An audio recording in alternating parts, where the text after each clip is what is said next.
Hey everyone, welcome back to my channel. So আজ আমি ready হচ্ছি আমার এক স্যারের ওয়াইফের বেবি শাওয়ারের জন্য। আর অর্ধেক আমি রেডি হয়েই গেছিলাম, তারপর আমার মনে পড়লো যে না, একটা ভিডিও করাটা উচিত, কারণ অনেকদিন ধরে আমি ইউটিউবে নিজের কোনো ভিডিও আপলোড করছি না। তো তোমরা বলতে পারো এটা half get ready with me, আমি তোমাদের সাথে শেয়ার করছি। তো আমি এখানে একদমই সিম্পল একটা শাড়ি পরে নিয়েছি, খুবই হালকা, কারণ এই গরমের মধ্যে আরও যেহেতু দুপুরবেলা ইনভিটেশন, আমি আর কিছু খুঁজে পেলাম না পরার মতো। আর এই যে দেখতে পাচ্ছ আমি মুখের মধ্যে ড্যাপ ড্যাপ ড্যাপ ড্যাপ করছি, এটা কিন্তু অ্যাকচুয়ালি আমার একটা সেলফ স্যাটিসফ্যাকশন বলতে পারো, কারণ এটা আমি ঘেমে গেলেই একমাত্র করি।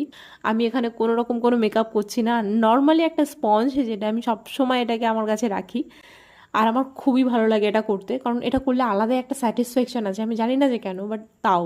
আর এই গরমের মধ্যে যেহেতু আমি খুব বেশি সাজবো না, তো আমি নর্মালি একটু ভাবলাম কাজলটাই পরে নিই।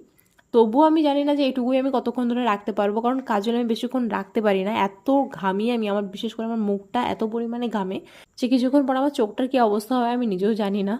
তো প্রথমে আমি ভেবেছিলাম যে চুলটাকে আমি বেঁধে যাব, কিন্তু এখন মনে হচ্ছে যে না, চুলটাকে একটু স্ট্রেট করে ছেড়ে দিই, কারণ আমার চুল এমনি নর্মালি স্ট্রেট, কিন্তু সেটা শ্যাম্পু করার 1 ঘন্টা পর্যন্ত টিকে থাকে। তো আমি এখানে একটু স্ট্রেটই করে নিচ্ছি। আর আমি মাঝে মধ্যে ভাবি যে আমি পুরো পার্মানেন্ট স্ট্রেট করে নেবো এইভাবে বারবার করে স্ট্রেট করার থেকে। কিন্তু আমি আমার ফ্রেন্ড সার্কেলে যতজন স্ট্রেট করিয়েছে সবার কাছে একটা কথাই শুনেছি যে ভাই, চুল যদি ভালো রাখতে চাস তাহলে কোনোদিনও স্ট্রেট করাস না। যে কারণে আমি আরও ভরসা পাচ্ছি না যে চুলটাকে স্ট্রেট করাবো, কারণ ওদের রিভিউ খুব একটা বেশি ভালো ছিল না। তারপর দেখা গেলো আমার যেটুকু চুল রয়েছে সেটুকু আর থাকলো না, তো সেই ভয়েই আমি অ্যাকচুয়ালি করাতে চাইছি না। তো আমি এখানে মোটামুটি রেডি হয়ে গেছি, জাস্ট একটা টিপেরই কমতি ছিল, সেটাও পরে নিয়েছি। ও আরও একটা জিনিস বাকি আছে, সেটা হচ্ছে কানের পরতে হবে। তো আমি প্রথমে ভেবেছিলাম এই গোল্ডের এই কানেরটাই পরবো, বাট এমন অবস্থা হয়েছে পেঁচিয়ে যে আমি খুলতেই পারলাম না এত কষ্ট করেও। লাস্টে ভাবলাম যে থাক, ওটা আর পরবো না, কারণ এতটা টাইম আমার কাছে নেই। আরও দুজন যাবে আমার সঙ্গে, তারা রাস্তায় ওয়েট করছে, আমি জাস্ট কানেরটা পরেই বেরিয়ে যাব। তো আরও একটা কানের আমি আমার বক্সের থেকে বের করতে গেছি এই ড্রেসটার সাথে ম্যাচিং করে, দেখতেই পেলে ওটাও একদম যাচ্ছে তাই অবস্থা, মানে ওটাও এমনভাবে পেঁচিয়েছে বাদবাকি কানেরগুলোর মধ্যে, আমার বের করতেই জাস্ট অবস্থা খারাপ হয়ে যাচ্ছে।